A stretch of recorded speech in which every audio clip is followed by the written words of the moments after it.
Entremos então no momento da palavra, na reunião do cordão. E agora, momento da palavra, na reunião do cordão.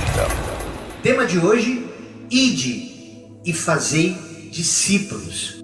Está escrito, Mateus 28, versículos 19 e 20. Portanto, vão e façam discípulos de todas as nações, batizando-os em nome do Pai, e do Filho, e do Espírito Santo, ensinando-os a obedecer a tudo o que eu lhes ordenei, diz o Senhor Jesus. E eu estarei sempre com vocês, até o fim dos tempos. Outro texto semelhante, descrito no Evangelho de Marcos 16:15. Vão pelo mundo todo e preguem o Evangelho a todas as pessoas. Quando Deus fala na sua palavra, faz isso, faz aquilo, vão, orem, amem. Esse imperativo, ele tem um propósito, irmãos, que não é um pedido que Deus está fazendo, é um mandamento. Tanto que ele fala muito claramente para que nós nos tornemos discípulos de Deus e ensinemos as pessoas a obedecer. Então é importante compreender esse caminho que diferencia a religião do Evangelho. Essa prática diária da palavra nos torna livres em Cristo para que nós o adoremos em espírito e em verdade, porém, ela requer todo um trato, todo um comportamento diferenciado do mundo, para que nós nos tornemos filhos de Deus. Então eu quero fazer uma viagem aqui na Bíblia agora, inclusive no Antigo Testamento, para que você compreenda, desde o começo, quando muito antes de Jesus vir à Terra, muito antes, o profeta Isaías já falava, mesmo sem saber que era a respeito de Jesus. Ele falava do Cristo sem saber que era Jesus. Observe o que Isaías fala no capítulo 61, versículos de 1 a 3. O Espírito do Senhor Deus está sobre mim, porque o Senhor me ungiu para pregar boas novas aos mansos. Enviou-me a restaurar os contritos de coração, a proclamar a liberdade aos cativos e a abertura de prisão aos presos, a apregoar o ano aceitável do Senhor e o dia da vingança do nosso Deus, a consolar todos os tristes, a ordenar acerca dos tristes de Sião, que se lhes dê glória em vez de cinza, óleo de gozo em vez de tristeza, vestes de louvor em vez de espírito angustiado, a fim de que se chamem árvores de justiça, plantações do Senhor, para que Ele seja glorificado. O mesmo texto, Jesus, quando depois de vir do deserto, ele foi levado pelo Espírito Santo, passou 40 dias, seria essa quaresma católica, ele volta do deserto, e depois de toda uma viagem, toda uma história que ele passa ali, ele vai até o templo, lhe é dada a oportunidade de ler os pergaminhos, que seria o atual Antigo Testamento, que seria o Torá judaico. E ao abrir aquele texto, ele vai exatamente onde está escrito aqui, no caso em Lucas 4,18. É importante que citemos esses versículos, porque eles são pontuais para você entender o que o Espírito Santo quer falar aqui essa noite. Lucas 4,18, ele repete o mesmo texto descrito em Isaías 61, de 1 a 3. Observe, aí é Jesus falando. O Espírito do Senhor é sobre mim, diz Jesus, pois que me ungiu para evangelizar os pobres, enviou-me a curar os quebrantados de coração. Versículo 19, pregar liberdade aos cativos, os que estão presos, restauração da vista aos cegos, pôr em liberdade os oprimidos, a anunciar o ano aceitável do Senhor. O Espírito Santo me incomodou o dia inteiro hoje, irmãos, para que eu procurasse entender e estudasse o significado desse ano aceitável do Senhor. Primeiro, quando nós voltamos a Isaías 61, nós observamos que o texto original de Isaías, ele fala ano aceitável do Senhor e o dia da vingança do nosso Deus. É importante que se compreenda que esse ano aceitável do Senhor significava uma lei lá de Levítico. Por isso que quando você lê o Novo Testamento, a gente sempre orienta, leiam de Mateus até Apocalipse. Você vai conhecer Jesus. A parte relacional dele com as pessoas, sejam elas discípulas ou pessoas naturais com quem ele conhecia, com a prostituta, com o publicano, com o fariseu, como é que era a relação dele. Depois vai para as cartas paulinas, começa a entender esse Deus já em espírito, se revelando a Paulo, Pedro, João, enfim. Você começa a ler as cartas e vai conhecendo esse Deus na mesma condição que nós o conhecemos hoje, sem ter caminhado fisicamente com ele, mas crendo e conhecendo ele pelo Espírito, assim como Paulo teve essa experiência quando ainda era Saulo de Tarso, naquela transformação que ele passou a caminho de Damasco. E é essa transição que a igreja está passando agora na terra e não está percebendo. Aqui Jesus fala claramente no templo que, mais tarde, nos outros versículos, eu não posso ler para não me alongar demais, quando ele fala que hoje se cumpriu essa escritura em mim, praticamente quase que expulsaram ele a pau de dentro do templo, irmão, porque era heresia. Alguém dizia que estaria se cumprindo em cima do filho do José e da Maria, da irmã Maria, algo que Isaías havia falado quase 1000 anos antes, 700 anos antes aproximadamente. E esse texto, ele nos reporta coisas muito pontuais. Esse ano aceitável do Senhor era um prazo que existia, baseado em Levítico 25, quando alguém vendia uma casa que tinha muros, que tinha seu terreno, você vendia para alguém uma casa, até um ano, até dentro de um prazo de um ano, você podia comprar essa casa de volta. Imaginemos que você venda a sua propriedade, e aí alguém compra, e você se arrepende, você quer, puxa vida, de família, eu quero comprar para mim de novo. A gente vende a sua casa e quer comprar de novo. Era permitido até um ano, depois de um ano não era permitido mais comprar. Ela já fazia parte daquela pessoa que comprou e seus herdeiros. E não tinha mais choro nem vela, não tinha como reivindicar algo que passou. Então, comprar de volta aquilo que era seu. Isso que Jesus está falando aqui. Na verdade, Deus está falando claramente. Nós pertencíamos a Deus lá no Éden, quando Deus visitava Adão no cair da tarde. Era a nossa casa em comum. Até que ele passou essa chave para Satanás. E aí Satanás cauterizou os corações, empedrou, como até hoje a humanidade anda cega, e destruiu essa chave para que nós não encontrássemos mais esse caminho. Foi destruída dentro dos próprios corações endurecidos. E Jesus vem para resgatar essa morada. Então esse ano aceitável do Senhor é aqui na terra. Porque depois que a gente morrer, seja por Covid ou por unha encravada, geralmente como fala o nosso querido pastor André, não importa a causa mortes, você saiu dessa existência, acabou o ano aceitável do Senhor. Aí vem o dia da vingança. É o tempo do fim. O tempo do início, o dia aceitável do Senhor. E ele não menciona isso em Lucas, irmãos. Porque para Deus tudo já aconteceu. O Kairos de Deus tudo já é. Para nós, todavia, estamos aguardando ainda a vinda do Messias. A volta dele, não como vinda, como os judeus esperam, mas como a volta do Cristo que já esteve aqui entre nós. Mas não agora como cordeiro, ele vem como leão. Ele vem para arrebentar principados e potestades e levar sua noiva. Então quando nós começamos a entender isso aqui, já começamos a ter um discernimento mais maduro do papel que Deus quer que nós nos tornemos como enviados de Deus, como ungidos de Deus, como discípulos de Deus.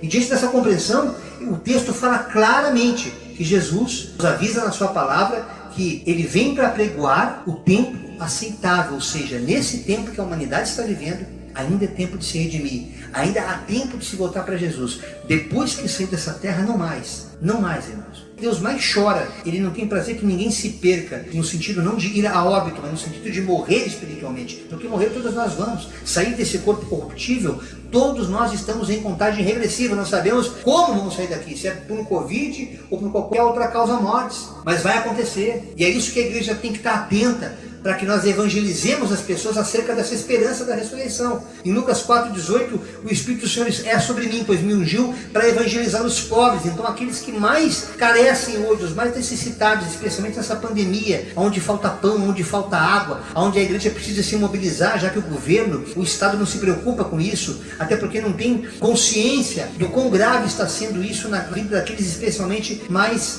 necessitados. E é no meio desses que Jesus quer se manifestar, através da minha e da sua vida. Por isso que nós estamos sempre em campanha do cordão, sempre tentando ajudar com cestas básicas, mas é necessário que nós nos mobilizemos como corpo, porque uma andorinha não faz verão, irmãos.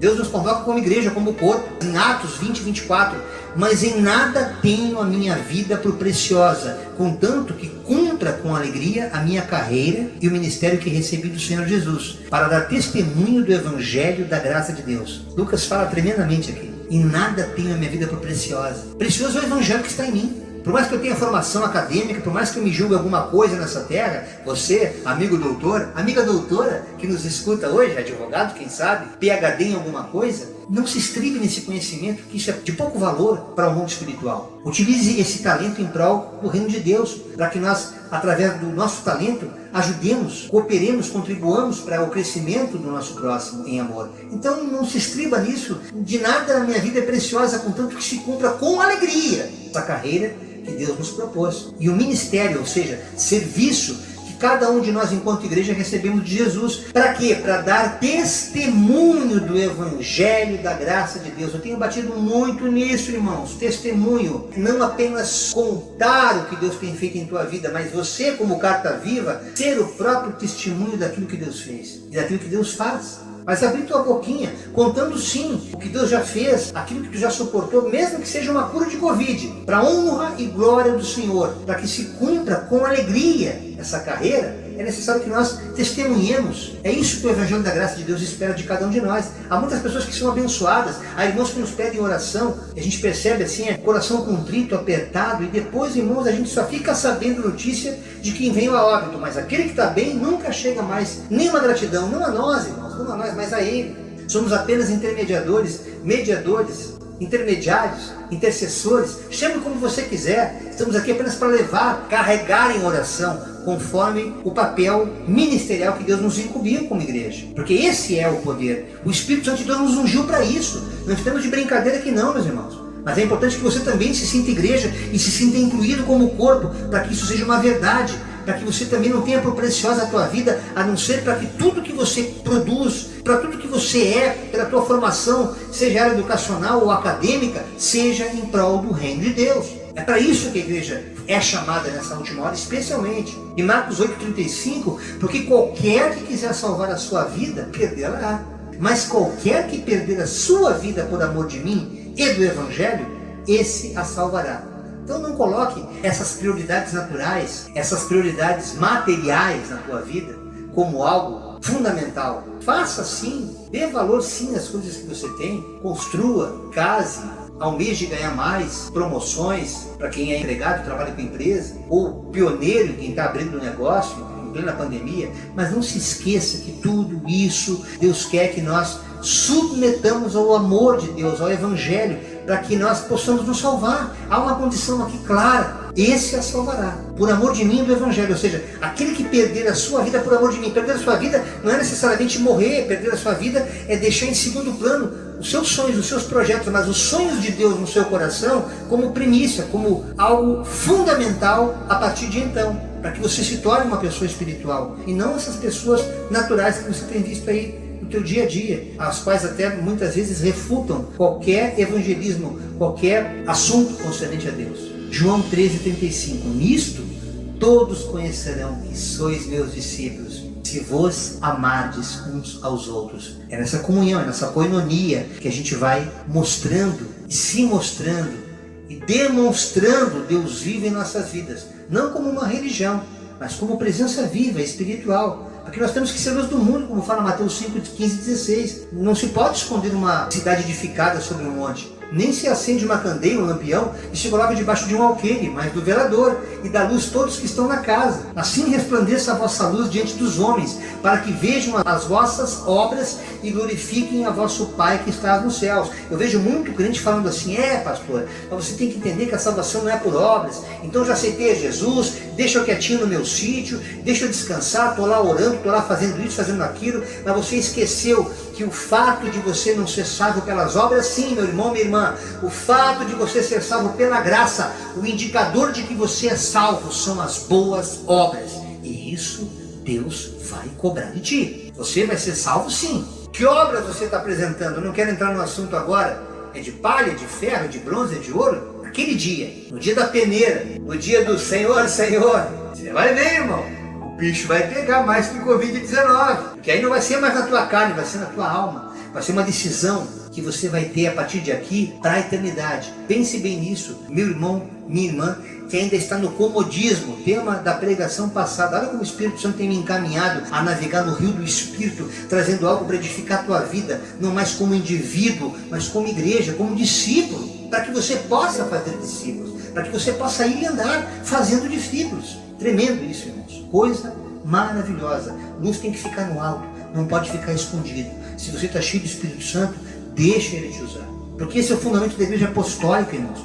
Nesse fundamento que o Ministério Cristão Cordão de Três Dobras está fundamentado, na Igreja dos Apóstolos. Você para ler Filipenses 3,17, quando Paulo escreve a Filipenses, é o mesmo texto, não vou aqui repetir, ele fala em Coríntios 11:1, 1 Coríntios 11:1, Efésios 5:1. Caros irmãos, sejam imitadores e prestai atenção nos que caminham de acordo com o padrão de comportamento que temos vivido, ou seja, imita eu. Se vocês não entenderam ainda como é que é ser como Jesus quer que você seja, se você ainda não compreendeu como é ser um Jesus cristino na terra, imita eu. Ele fala para Paulo, ele fala para Efésios, ele fala para Filipenses: sede, pois, meus imitadores, como eu também sou de Cristo. Ele fala o mesmo conteúdo de maneira diferente. E é tremendo isso, porque o próprio Pedro, na sua primeira carta, no capítulo 3, verso 15, ele dá a dica: mas como é que eu posso ser esse alvo para que as pessoas me imitem? O que eu tenho que ter de diferente para as pessoas me imitar? Para que eu não seja um carnudo, um carnal, e as pessoas imitar a minha carnalidade. Antes de imitar, eu tenho que me consagrar.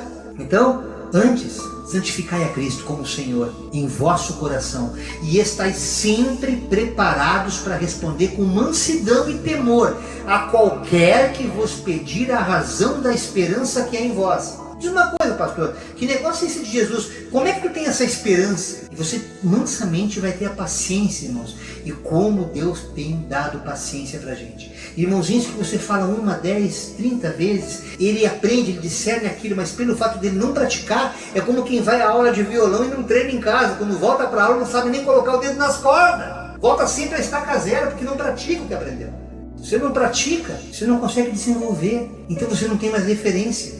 Mas aqui Deus quer que nós nos posicionemos. Ele fala pela primeira carta de Pedro, para que nós nos posicionemos. Porque Jesus, ele teve um propósito, irmãos. Tudo que ele fez aqui na terra, cada passo que ele dava era para cumprir as Escrituras. Nada. Jesus, quando deixou Nazaré e foi habitar em Cafarnaum, numa cidade marítima, ele tinha como propósito separar os discípulos. Parecia que ele caminhava à toa, como a gente muitas vezes anda a esmo. Eu vou aqui, vou ali. Não. Jesus, ele tinha alvo. E em Mateus 4,17 ele fala: desde então, começou Jesus a pregar e a dizer: arrependei-vos, porque é chegado o reino dos céus. O povo estava sentado em trevas, irmão. Ele viu uma grande luz, ele estava o tempo inteiro retratando, vivendo como um teatro vivo, como um palco, mostrando as escrituras de Isaías, mostrando que ele veio cumprir a lei. Por isso que o fim da lei é Cristo. Tudo que Isaías falou acerca dele, ele viveu na prática, para que nós entendêssemos não o livro Bíblia como tão somente um livro religioso, como uma escritura tão somente registrada pela história, mas como o próprio Deus falando através da sua palavra. Mas para que nós nos tornemos algo especial, não apenas ouvintes da palavra. A gente tem que fazer diferença, como o sal que dá sabor à comida, como a luz que ilumina as trevas. Olha o que fala aqui, Mateus 5,13. Vós sois o sal da terra, e se o sal for insípido, com que se há de salgar? Para nada mais presta, senão para se lançar fora e ser pisado pelos homens. Tem muito crente dentro do saleiro, que quer ser sal dentro do saleiro. Não presta para nada. O sal só tem valor quando ele se mistura com a carne, quando ele interfere no sabor da carne, quando ele altera o paladar da carne, mas não é alterado por ela. Aí sim o sal tem o seu valor. Mas quando ele se mistura com a carne e não altera o paladar, ele se tornou insípido, ele só presta para ser pisado. Vira areia, vira adubo, vira cascalho, vira qualquer coisa, menos a função para a qual ele foi feito. Então preste atenção, irmãos. Procurem fazer com zelo as obras de Deus. Senão, Deus nos trata como sal. Ele nos lança fora se nós não tivermos esse espírito evangelístico de fazer discípulos, não como um pregador evangélico, não como um membro eclesiástico, absolutamente falar que Jesus salva, falar do amor de Deus. Você está fazendo discípulos a seguir esse Deus, para que todos nós juntos desfrutemos da vida eterna. Isso aqui que eu estou fazendo hoje vai passar. Aqui é um sopro, irmãos. Entenda isso, que nós estamos em contagem regressiva. Eu não sei se eu vivo mais 1, mais 10, mais 20 anos. Tomara que Deus prolongue os meus dias, porque eles são ainda ventos, são palha, comparado à eternidade que eu, a Dei, todos vamos viver lá em cima com Jesus. Mas enquanto aqui estivermos, isso tem que ser falado. Paulo também falava a Timóteo na segunda carta, capítulo 4, verso 2.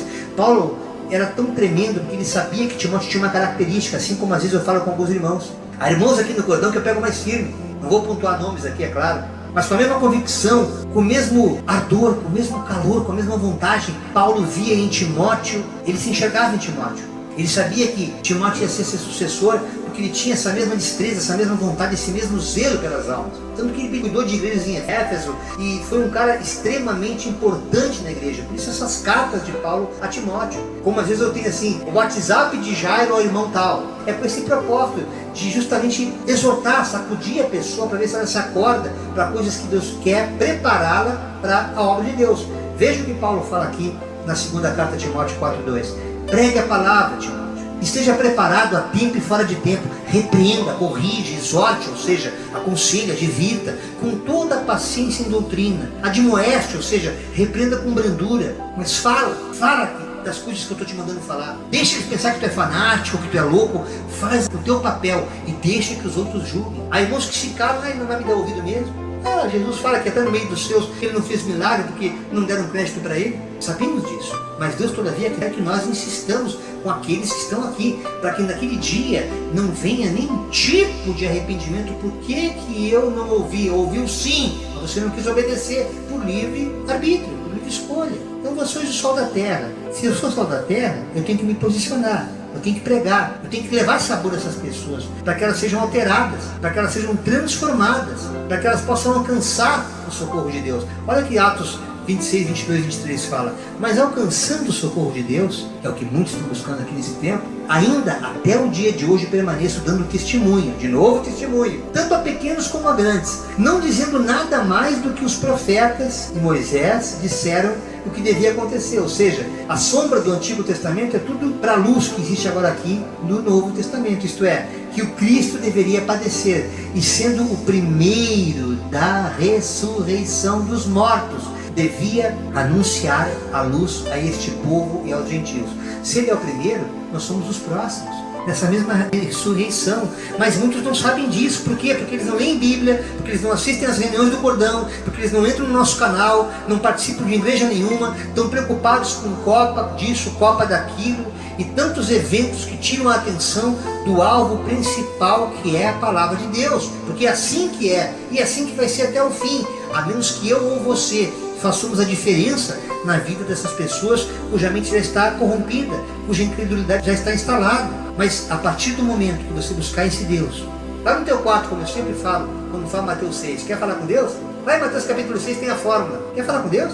Entra no teu quarto, fecha a porta, fala com Ele, e Ele em secreto, que tudo vê e ouve, Ele vai te conceder tudo que tu quer, tudo que tu pediste, de acordo com a sua soberana vontade. Mas para isso vocês têm que receber o Espírito Santo. Ele tem que estar dentro do teu coração. Você tem que abrir, você tem que gerar frutos, você tem que permitir que Ele faça morada, que você seja realmente templo do Espírito. Naquele processo todo de santificação já falado aqui hoje. Aí sim, vai acontecer o que está em Atos 1:8. Vocês receberão poder quando o Espírito Santo descer sobre vocês, e serão minhas testemunhas em Jerusalém, seja em Sapucaia, seja em São Paulo, você que está em qualquer lugar do Brasil, você que está fora do país, seja por toda a terra, até os confins da terra. Esse Espírito não tem limite, ele não tem fronteira, porque ele está decidido a se manifestar para todo aquele que crê. 1 João 2,24, portanto, o que desde o princípio ouvistes, permaneça em vós. Se em vós permanecer o que desde o princípio ouviste, ou seja, tudo que a gente vem pregando, falando de Deus, que você tem que abrir o coração, que você tem que falar de Jesus, que você tem que se preparar para isso, se santificar. Aí o que vai acontecer como decorrência disso? João fala na sua primeira carta, no verso 24 do capítulo 2, então também permanecereis no Filho e no Pai. Nós permanecemos em Deus Pai, no Deus Filho, quando nós deixamos o Espírito Santo nos levar nessa viagem espiritual, que é o evangelismo, que é falar da palavra de Deus, que é testemunhar o que Ele fez e ser testemunho. Nós estaremos gerando discípulos, porque as pessoas vão ver que a gente é feliz mesmo na tribulação, que a gente está contente mesmo no pouco, que a gente consegue ser equilibrado mesmo na tribulação, porque há algo maior que transcende a circunstância. É essa fé viva, é esse Deus poderoso que habita em nós. Mateus 21:22 fala: e tudo que pedirem em oração, se crerem, vocês receberão. Ei, você que pediu cura agora da Covid, você creu que a pessoa alvo da tua oração vai ser curada? Eu creio. Ah, mas pastor, e se a pessoa morrer? A oração do Pai Nosso é muito clara: Senhor, seja feita a tua vontade, não a minha. Então, se eu creio que a vontade de Deus vai permanecer, ela é soberana, vai acontecer segundo a vontade dele, não a minha. Mas eu, todavia, vou pedir para que aconteça a minha vontade, porque aqui está falando que tudo que eu pedi em oração crendo, eu receberei. Portanto, está escrito, Deus falando: por mim mesmo jurei, diz o Senhor, diante de mim, que todo joelho se dobrará e toda língua confessará que eu sou Deus. Você não tem alternativa, você tem que se dobrar para Deus. Quando nós entendemos que Deus é Senhor, que Ele é soberano, Romanos 14:11 vira uma coisa clara, fácil de entender. E já também descrita em Isaías 45, 23 e 24. Por mim mesmo eu jurei, diz o Senhor, a minha boca pronunciou com toda a integridade uma palavra que não será revogada.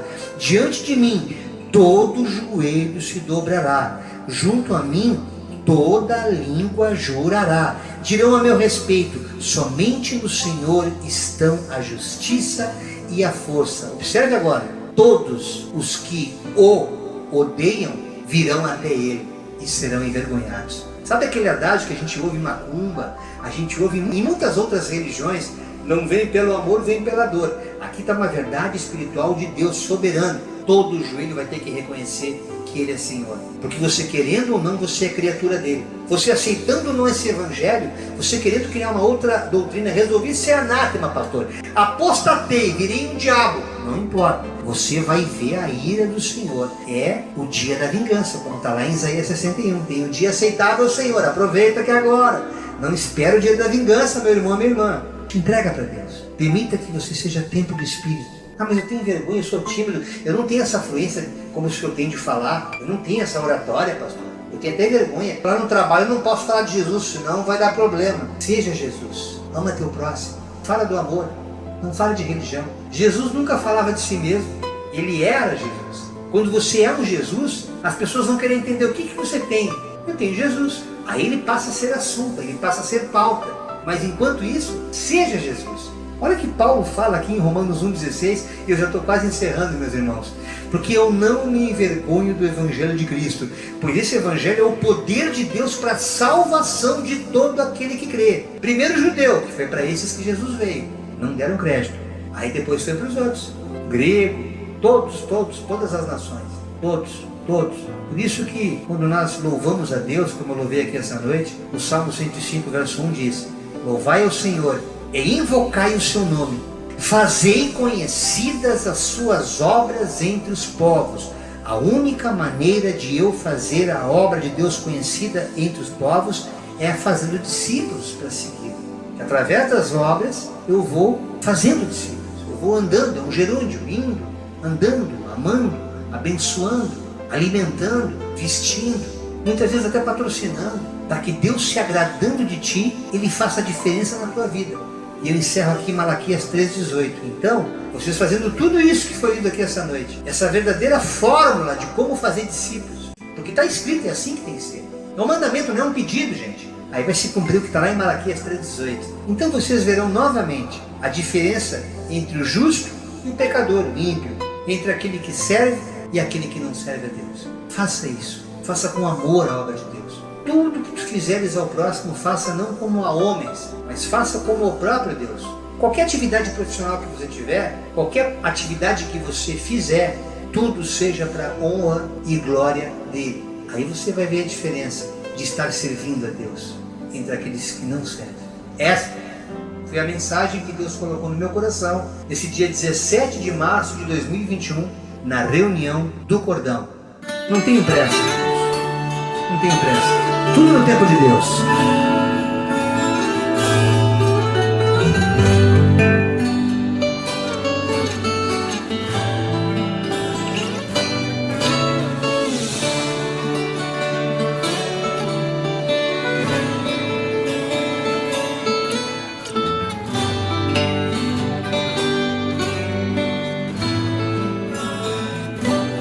Não tenhas pressa.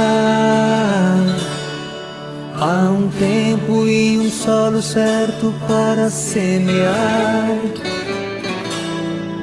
Não te esqueças que o coração do homem é enganoso. Não dá pra confiar. Não tenhas pressa.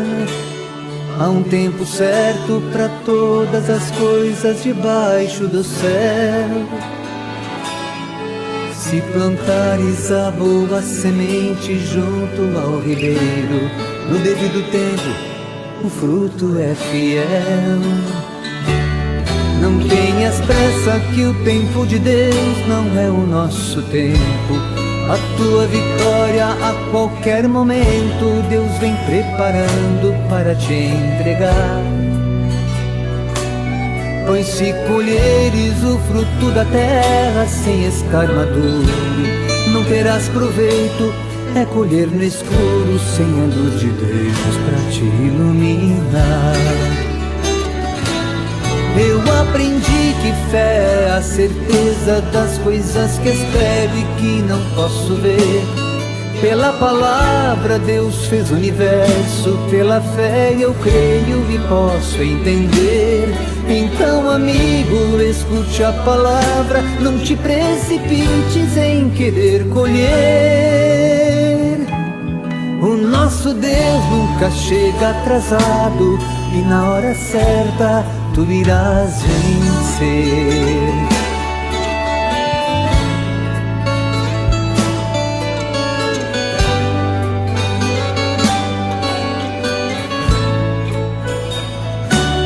Não tenhas pressa, que o tempo de Deus não é o nosso tempo. A tua vitória a qualquer momento Deus vem preparando para te entregar. Pois se colheres o fruto da terra sem estar maduro, não terás proveito, é colher no escuro sem a luz de Deus para te iluminar. Eu aprendi que fé é a certeza das coisas que espero e que não posso ver. Pela palavra Deus fez o universo, pela fé eu creio e posso entender. Então, amigo, escute a palavra, não te precipites em querer colher. O nosso Deus nunca chega atrasado, e na hora certa tu irás vencer.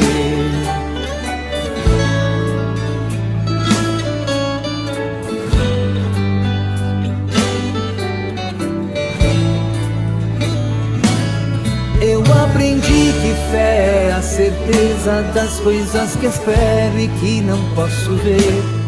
Pela palavra Deus fez o universo, pela fé eu creio e posso entender.